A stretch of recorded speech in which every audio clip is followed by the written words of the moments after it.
చాలా మందికి వొకాబులరీ మీద అవగాహన లేక మాట్లాడేటప్పుడు సరైన పదాలు గుర్తురాక తడబడుతూ ఉంటారు. అలాంటి వాళ్ల కోసం ఇంపార్టెంట్ వొకాబులరీ ఏదైతే ఉందో ఆ వొకాబులరీని 3 భాగాలుగా చేసి 3 పీడీఎఫ్ ఫైల్స్ తయారు చేశాము. మొదటి పీడీఎఫ్ లో ఒక 1000 పదాలు తీసుకుని ఆ 1000 పదాలకి ప్రతి ఒక్క పదానికి 5 ఎగ్జాంపుల్ సెంటెన్సెస్ వచ్చేలాగా 5000 సెంటెన్సెస్ ఇవ్వడం జరిగింది. రెండవ పీడీఎఫ్ లో 350 ప్రిపోజిషనల్ ఫ్రేజెస్ తీసుకుని ప్రతి ఒక్క ప్రిపోజిషనల్ ఫ్రేజ్ కి 5 ఎగ్జాంపుల్ సెంటెన్సెస్ వచ్చేలాగా ఎప్పుడు ఉపయోగించాలో ఇవ్వడం జరిగినది. మూడవ పీడీఎఫ్ లో 300 ఫ్రేజల్ వర్బ్స్ తీసుకుని ప్రతి ఒక్క ఫ్రేజల్ వర్బ్ కి 5 ఎగ్జాంపుల్ సెంటెన్సెస్ వచ్చేలాగా ఎప్పుడు ఉపయోగించాలో ఇవ్వడం జరిగినది. ఎవరైతే వొకాబులరీ మీద పట్టు సాధించాలనుకుంటున్నారో వాళ్ళు ఈ పీడీఎఫ్ల కోసం. Hi everyone, welcome to Sai academy learning English through stories. ఈ వీడియోలో కూడా మనం ఎప్పట్లాగానే ఒక తెలుగు స్టోరీని తెలుగు నుండి ఇంగ్లీష్లోకి ట్రాన్స్లేట్ చేయడం ద్వారా ఇంగ్లీష్ నేర్చుకోవడానికి ప్రయత్నిద్దాం. ముందుగా మనం ట్రాన్స్లేట్ చేయబోయే ఆ స్టోరీ ఏంటో చూద్దాం. చూడండి, ఇక్కడ ఒకరోజు రవి అడవిలో నడుస్తూ ఉన్నాడు. అప్పుడు అతనికి ఒక పాత రహస్య నిధి పటం దొరికింది. ఆ పటాన్ని అనుసరిస్తూ అతడు అడవి లోపలకు వెళ్ళాడు. కొద్దిసేపటి తర్వాత ఒక పెద్ద గుహను గమనించాడు. రవి ధైర్యంగా లోపలికి వెళ్ళాడు. అక్కడ ఒక పాత ఇనుప పెట్టెను చూశాడు. అతను పెట్టెను నెమ్మదిగా తెరిచాడు. ఆ పెట్టె లోపల ఒక ప్రకాశించే రత్నం, ఒక చిన్న లేఖ ఉన్నాయి. లేఖలో ఈ నిధిని పొందినవాడు తప్పకుండా ధైర్యవంతుడు, నిజాయితీపరుడై ఉండాలి అని ఉంది. రవి రత్నాన్ని తీసుకోకుండా గుహలోనే వదిలేశాడు.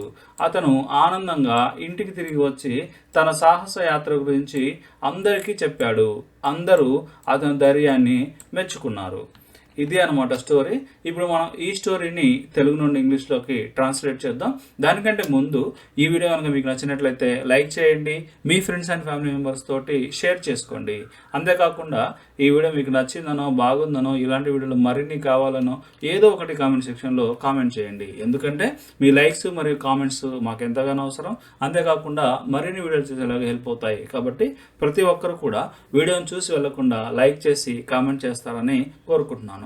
అంతేకాకుండా మీరు మన వీడియోలను మిస్ కాకుండా ఉండాలంటే మన వాట్సాప్ ఛానల్లో జాయిన్ అవ్వండి. మన వాట్సాప్ ఛానల్ యొక్క లింక్ పైన ఐకార్డ్లో ఉంటుంది. అంతేకాకుండా కింద డిస్క్రిప్షన్లో కూడా ఉంటుంది. ఎక్కడి నుంచి అయినా సరే మీరు ఆ లింక్ మీద క్లిక్ చేసి మన వాట్సాప్ ఛానల్లో జాయిన్ అవ్వండి. సో దట్ మీరు మన వీడియోలను మిస్ కాకుండా ఉంటారు. ఇంకెందుకు ఆలస్యం, టాపిక్లోకి వెళ్ళిపోదాం. చూడండి, ఇక్కడ ఒకరోజు అంటున్నాం. ఒకరోజు అంటే వన్ డే. ఒకరోజు రవి అడవిలో నడుస్తూ ఉన్నాడు. ఇక్కడ సబ్జెక్ట్ ఏంది? రవి ఏం చేస్తూ ఉన్నాడు? నడుస్తూ ఉన్నాడు. అంటే యాక్షన్ కంటిన్యూగా జరుగుతూ ఉంది కాబట్టి ఇది కంటిన్యూస్ టెన్స్లో రాస్తే రవి నడుస్తూ ఉన్నాడు అంటే రవి వాజ్ వాకింగ్, నడుస్తూ ఉన్నాడు. ఎక్కడ?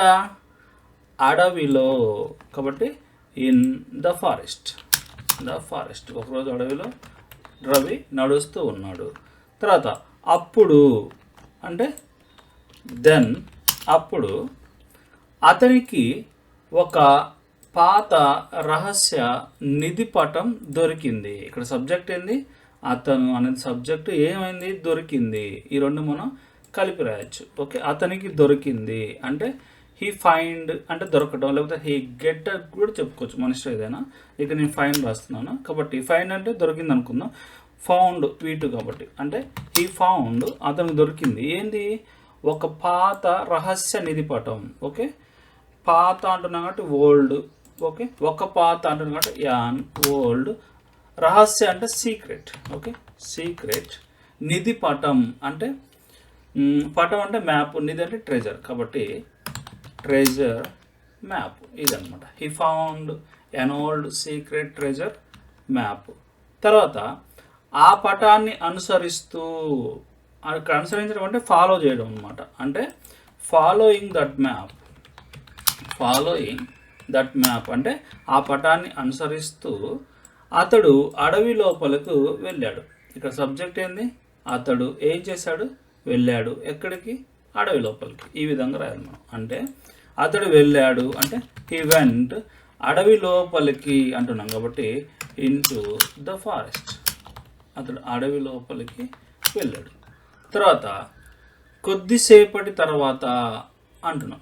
కొద్దిసేపటి తర్వాత అంటే after some time. After some time కొద్దిసేపటి తర్వాత ఒక పెద్ద గుహను గమనించాడు. ఎవరు? అతడు గమనించాడు. ఇక్కడ గమనించడం అంటే నోటీస్ చేయడం. ఓకే, అంటే హీ నోటీస్డ్ అంటే అతడు గమనించాడు. దేన్ని? ఒక పెద్ద గుహను. గుహ అంటే కేవ్ కాబట్టి ఏ బిగ్ కేవ్, ఒక పెద్ద గుహను గమనించాడు. రవి ధైర్యంగా లోపలికి వెళ్ళాడు. ఓకే, రవి వెళ్ళాడు అంటే రవి వెంట్ ధైర్యంగా కాబట్టి రవి బ్రేవ్లీ వెంట్ అని అర్థం. ఓకే, ధైర్యంగా వెళ్ళాడు. ఎక్కడికి? లోపలికి అంటున్నాం. Okay, Ravi bravely went inside, లోపలికి వెళ్ళాడు. తర్వాత అక్కడ ఒక పాత ఇనుప పెట్టెను చూశాడు. ఓకే, అక్కడ అంటున్నాం అంటే దేర్. అక్కడ ఏం జరిగింది? ఒక పాత ఇనుప పెట్టెను చూశాడు. ఎవరు చూశారు? అతడే కాబట్టి అతడు చూశాడు అంటే హిసా, అతడు చూశాడు ఒక పాత ఇనుప పెట్టెను అంటే యాన్ ఓల్డ్ ఐరన్ బాక్స్, ఒక పాత ఇనుప పెట్టెను చూశాడు. తర్వాత అతను పెట్టెను నెమ్మదిగా తెరిచాడు. ఓకే, ఇక్కడ సబ్జెక్ట్ ఏంది? అతను తెరిచాడు. ఎలా? నెమ్మదిగా. ఇది కలిపి రాద్దాం. అతడు నెమ్మదిగా తెరిచాడు అంటే హీ స్లోలీ ఓపెన్డ్. ఈ స్లోలీ ఓపెన్డ్, అతడు నెమ్మదిగా తెరిచాడు. దేన్ని? పెట్టెను కాబట్టి he slowly opened the box, అతడు పెట్టెను నెమ్మదిగా తెరిచాడు. ఓకే, తర్వాత ఆ పెట్టె లోపల అంటున్నాం అంటే ఇన్సైడ్ ద బాక్స్ అంటే ఆ పెట్టె లోపల ఒక ప్రకాశించే రత్నం, ఒక లేఖ ఉన్నాయి అంటున్నాం. కాబట్టి ఇక్కడ దేర్ వాజ్ స్టార్ట్ చేయాలి. ఓకే, దేర్ వాజ్ అంటే ఉన్నాయి. ఏమున్నాయి? ఒక ప్రకాశించే రత్నం అంటే జమ్, ప్రకాశించే అంటే షైనింగ్ అనమాట. అంటే there was a shining Jammu and ఇంకేమున్నాయి? ఒక చిన్న లేఖ. ఓకే, అంటే ఏ స్మాల్ లెటర్, ఒక చిన్న లేఖ ఉన్నాయి. తర్వాత లేఖలో అని ఉంది అంటే లేఖలో అంటే ఇన్ ద లెటర్ అంటే లేఖలో ఏముందంటే ఈ నిధిని పొందినవాడు తప్పకుండా ధైర్యవంతుడు, నిజాయితీపరుడు అయి ఉండాలి అని ఉంది. అంటే ఈ నిధిని పొందినవాడు అంటున్నాం. ఈ నిధిని పొందినవాడు అంటే ఎవరైతే ఈ నిధిని పొందారో వారు, ఇలా రాయాలన్నమాట. అంటే ఈ నిధిని పొందినవాడు అంటే ఏం రాయొచ్చు అంటే ఇక్కడ మనం ద పర్సన్ అంటే ఆ వ్యక్తి, the person who gets this treasure. Okay, the person who gets this treasure అంటే ఈ నిధి ఎవరైతే పొందుతారో వారు, ఆ వ్యక్తి అని అర్థం అనమాట. అంటే ఈ నిధిని పొందినవాడు అని అర్థం అనమాట. ఓకే, తప్పకుండా ధైర్యవంతుడు తప్పకుండా అయి ఉండాలి అంటున్నాం. ఇక్కడ తప్పకుండా ఒక పని జరిగి ఉండాలి అంటే మస్ట్ బి యూస్ చేయొచ్చు. కాబట్టి the person who gets this treasure must be, తప్పకుండా అయి ఉండాలి. ఎలా? ధైర్యవంతుడు, నిజాయితీపరుడు. కాబట్టి the person who gets this treasure must be A Brave అంటే ధైర్యవంతుడు అండ్ నిజాయితీపరుడు అంటే ఆనెస్ట్. ఓకే, ఇది అన్నమాట సెంటెన్స్. తర్వాత రవి రత్నాన్ని తీసుకోకుండా గుహలోనే వదిలేశాడు. ఇక్కడ సబ్జెక్ట్ ఏంది? రవి అన్నది సబ్జెక్టు, వదిలేశాడు అనేది వెర్బ్. ఈ రెండు కలిపి రాయాలి. ఓకే, రవి వదిలేశాడు. వదిలేయడం అంటే లీవ్, వదిలేశాడు కాబట్టి లెఫ్ట్. ఓకే, రవి లెఫ్ట్ దేన్ని వదిలేశాడు? రత్నాన్ని. ఓకే, అంటే రవి లెఫ్ట్ ద జమ్ ఎక్కడ? గుహలోనే అంటున్నాం. అంటే Ravi left the Jammu in the cave. తీసుకోకుండా అంటున్నాం. అంటే వితౌట్ టేకింగ్ ఇట్ అంటే తీసుకోకుండా అని అర్థం. Ravi left the Jammu in the cave without taking it. తర్వాత అతను ఆనందంగా ఇంటికి తిరిగి వచ్చి అంటే ఫస్ట్ తిరిగి వచ్చాడు అంటే రిటర్న్ అయ్యాడు అనమాట. ఫస్ట్ ఇది అర్థం. అతను ఆనందంగా ఇంటికి తిరిగి వచ్చాడు అని అర్థం. అంటే హీ రిటర్న్డ్ హోమ్ ఆనందంగా కాబట్టి హ్యాపీలీ అని అర్థం. Okay, he happily return home and తిరిగి వచ్చి ఏం చేశాడు, ఇంకా తన సాహస యాత్ర గురించి అందరికీ చెప్పాడు. ఓకే, చెప్పాడు ఎవరికి, అందరికీ. ఫస్ట్ ఇది అర్థం, అందరికీ చెప్పాడు అని. Okay, he happily return home and told every one. దేని గురించి, తన సాహస యాత్ర గురించి ఉంది కాబట్టి అబౌట్. ఇక్కడ సాహస యాత్ర అంటే అడ్వెంచర్. ఓకే, అంటే అబౌట్ హిజ్ అడ్వెంచర్, అతని సాహస యాత్ర గురించి అందరికీ చెప్పాడు. అందరూ అతని ధైర్యాన్ని మెచ్చుకున్నారు. ఇక్కడ సబ్జెక్ట్ ఏంది, అందరూ ఏం చేశారు, మెచ్చుకున్నారు. ఇది వెర్బ్, ఈ రెండు కలిపి రాయాలి మనం. అందరూ మెచ్చుకున్నారు అంటే ఎవ్రీ వన్. ప్రైజ్ అంటే మెచ్చుకోవడం, మెచ్చుకున్నారు కాబట్టి ప్రైజ్డ్ ఫర్. దేనికోసం మెచ్చుకున్నారు, అతని ధైర్యాన్ని. కాబట్టి everyone praised for his bravery, అంటే ఇక్కడ ధైర్యం లేదా బ్రేవ్నెస్ అని కూడా రాసుకోవచ్చు, మన ఇష్టం ఏది రాసినా సరే.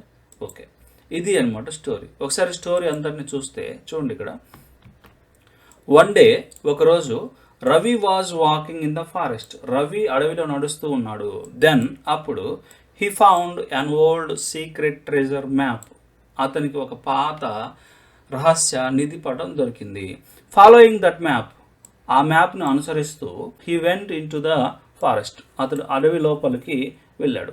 ఆఫ్టర్ సమ్ టైమ్, కొద్దిసేపు తర్వాత, he noticed a big cave. అతడు ఒక పెద్ద గుహను గమనించాడు. Ravi bravely went inside. Ravi ధైర్యంగా లోపలికి వెళ్ళాడు. దేర్, అక్కడ, హీ సా, అతడు చూశాడు, అన్ ఓల్డ్ ఐరన్ బాక్స్. ఒక ఇనుప పెట్టెను, ఒక పాత ఇనుప పెట్టెను చూశాడు. He slowly open the box. అతడు స్లోగా అంటే నెమ్మదిగా ఆ పెట్టెను తెరిచాడు. తర్వాత ఇన్సైడ్ ద బాక్స్, ఆ పెట్టె లోపల, there was a shining gem and a small letter. అంటే ఒక ప్రకాశిస్తున్న రత్నం మరియు ఒక చిన్న లేఖ ఉన్నాయి. ఇన్ ద లెటర్, ఆ లెటర్లో, the person who gets this treasure, ఎవరైతే వ్యక్తి ఈ నిధిని పొందుతారో ఆ వ్యక్తి must be a brave and honest, తప్పకుండా ఒక ధైర్యవంతుడు మరియు నిజాయితీపరుడు అయి ఉండాలి అని ఉంది ఆ లేఖలో. రవి లెఫ్ట్ ద జెమ్, అంటే రవి ఆ రత్నాన్ని వదిలేశాడు. ఇన్ ద కేవ్, గుహలోనే, వితౌట్ టేకింగ్ ఇట్, అంటే అది తీసుకోకుండా, అంటే రవి ఆ రత్నాన్ని తీసుకోకుండా గుహలోనే వదిలేశాడు. హీ హ్యాపీలీ రిటర్న్డ్ హోమ్, అతను సంతోషంగా ఇంటికి తిరిగి వచ్చాడు. అండ్ మరియు టోల్డ్ ఎవ్రీ వన్, అంటే అందరికీ చెప్పాడు, అబౌట్ హిజ్ అడ్వెంచర్, అతని సాహసయాత్ర గురించి. Everyone praised for his bravery, ప్రతి ఒక్కరు కూడా తన ధైర్యాన్ని మెచ్చుకున్నారు. ఇది అన్నమాట స్టోరీ. ఈ స్టోరీ మీ అందరికీ నచ్చింది అనుకుంటున్నాను. ఈ వీడియో కనుక మీకు నచ్చినట్లయితే లైక్ చేయండి, మీ ఫ్రెండ్స్ అండ్ ఫ్యామిలీ మెంబర్స్ తోటి షేర్ చేసుకోండి. అంతేకాకుండా ఈ వీడియో మీకు నచ్చిందనో, బాగుందనో, ఇలాంటి వీడియోలు మరిన్ని కావాలనో ఏదో ఒకటి కామెంట్ సెక్షన్లో కామెంట్ చేయండి. ఎందుకంటే మీ లైక్స్ మరియు కామెంట్స్ మాకు ఎంతగానో అవసరం, మరిన్ని వీడియోలు చేసేలాగా హెల్ప్ అవుతాయి. కాబట్టి ప్రతి ఒక్కరు కూడా వీడియోని చూసి వెళ్లకుండా వీడియోని లైక్ చేసి కామెంట్ చేస్తారని కోరుకుంటున్నాను. అంతేకాకుండా మన వీడియోలు మిస్ కాకుండా ఉండాలంటే మన వాట్సాప్ ఛానల్లో జాయిన్ అవ్వండి. మన వాట్సాప్ ఛానల్ యొక్క లింక్ పైన ఐకార్డ్లో ఉంది, అంతేకాకుండా డిస్క్రిప్షన్లో కూడా ఉంది. ఆ లింక్ ద్వారా మన వాట్సాప్ ఛానల్లో జాయిన్ అయితే ప్రతి ఒక్క వీడియో కూడా మన వాట్సాప్ ఛానల్లో కూడా పోస్ట్ చేయబడుతుంది. కాబట్టి మీరు అక్కడ నుంచి మన వీడియోలన్నీ కూడా చూడొచ్చు. Thank you very much for watching Sai academy.